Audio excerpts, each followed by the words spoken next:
Hello, friends. Welcome to another Deeper Dive. This is week 4 of a Deeper Dive, and we are trucking through the book of Luke. And this week, I kind of had in my mind, I had hopes that I was going to upload this video on Tuesday, or actually record it on Tuesday, and then the end of the day rolled around, and then Wednesday rolled around, and then by the time I knew it, we're in Thursday. And so today's Thursday, and today is a snow day. I'm looking out the window of my office, and you wouldn't hardly know it was a snow day. The snow has kind of come and gone. That's how I like the snow.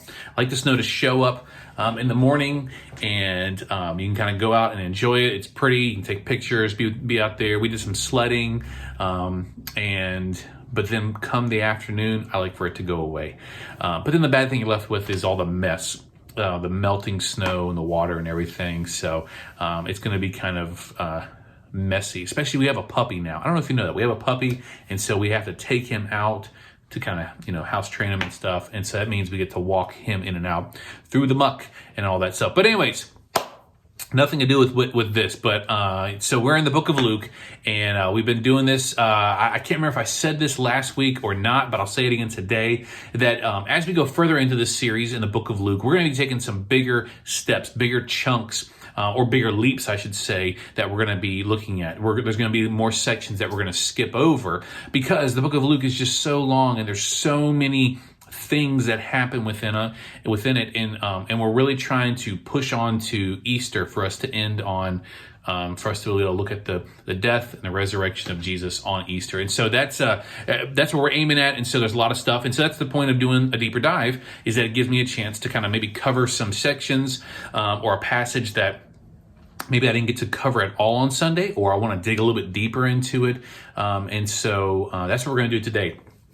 We're going to look at a passage that we're not going to cover at all on Sunday morning. I was kind of looking at the text and some of that area that between last week and this coming Sunday, and I was thinking, what are some different passages maybe that we ought to cover or hit that maybe we're going to miss. And there's this one passage in Luke chapter 7 that's kind of an interesting spot, and it's one that we could easily kind of just read and blow past it and not really stop and notice it.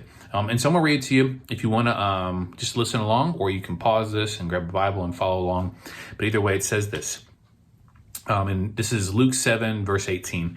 John's disciples told him about all these things. Calling 2 of them, he sent them to the Lord to ask. So John has disciples. John has disciples. That was a common term in those days. A disciple was basically someone who followed and learned from you. And so he had disciples that followed and kind of served with him.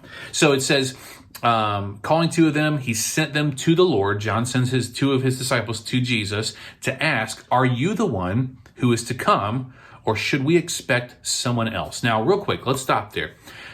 We got to remember something about John. John is the cousin of Jesus. And if you remember, early on, I think it was back in December, we studied about it was Zechariah and him learning of the coming Messiah. And then we looked at Mary. And so the family knew what this was about. The family knew about these promises, these prophecies of Jesus being the Messiah. And so John's not just some guy that was out doing his thing, and then he hears of this guy Jesus, and he's intrigued, and he's like, well, maybe this is the Messiah. No, John knows Jesus. John's known Jesus all of his life. And there's coming a moment now where it's almost like maybe it's becoming real for John, and he's kind of asking, okay, is this really it? And so he sends 2 of his followers to Jesus to ask him, are you really the one who's coming, or should we expect someone else? And I stop us there because I think it's important to recognize that even John kind of had questions, and even John had doubts. John had these things that made him pause and say, is my cousin the Messiah? Is this Jesus really the Messiah? And so I think sometimes as Christians, we beat ourselves up because we think, I can't have questions. I can't have doubts. I can't have concerns, worries, in it stuff. But the truth is that we can. And I think, John, it's interesting because Thomas is always the one that's called Doubting Thomas. Thomas the Apostle had his doubts when the other apostles said they saw Jesus after his resurrection. And he said, unless I see the wounds in his hands and in his side, I'm not going to believe. And he's called a doubter, but no one calls John a doubter, even though he had his doubts. So we pick up, and in verse 20, it says, when the men came to Jesus, they said, John the Baptist sent us to you and asked, are you the one who is to come, or should we expect someone else? At that very time, Jesus cured many who had diseases, sicknesses, and evil spirits, and gave sight to many who were blind. So he replied to the messengers. And I think this is Jesus' reply to not only to John's disciples about his doubts, but this is Jesus' reply to all of us. When we have moments of doubt, when we have moments of concern and we're unclear or unsure about what's going on, or even about Jesus or God, this is, I think, his answer to us and to them. He so replied, go back and report to John what you have seen and heard.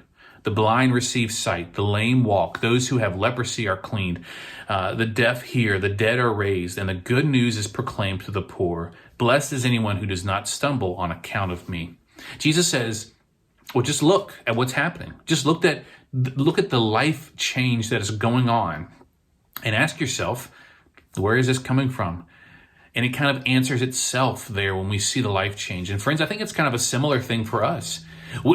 You probably know people, maybe you are a person that you can look at your life and I think all of us have those moments where Jesus changed us. Perhaps, your life wasn't a drastic switch from one to the other, but maybe you know of someone like that. Or maybe you are that person that you look at what your life was and you look at what your life is now in Jesus Christ and the change that he brought about and the new person that you are. And you can't deny it. You can't deny what Jesus has done in and through you. I think it's a powerful testimony that Jesus doesn't rebuke or punish or fuss at John's disciples or John for his doubts. Instead, he simply says, hey, look at the evidence and judge for yourself. And I think Jesus says the same thing to us too. Look at the evidence. Look at creation. Look at the things around you, but also look at your own life and how you've been changed. And maybe when we have these moments of doubt, don't be discouraged by them. Don't be frustrated by them. But step back, take a look at everything, and allow the evidence to speak for itself. Hey, don't forget this Sunday, we're going to be back into Luke 7. Hope I can see you there. Hope you are able to worship with us this Sunday at 11 o'clock at Smithfield Christian Church. But if you're not able to make it in person, always remember we are online at smithfieldchristian.online.church at 11. And we will see you there, hopefully. Take care.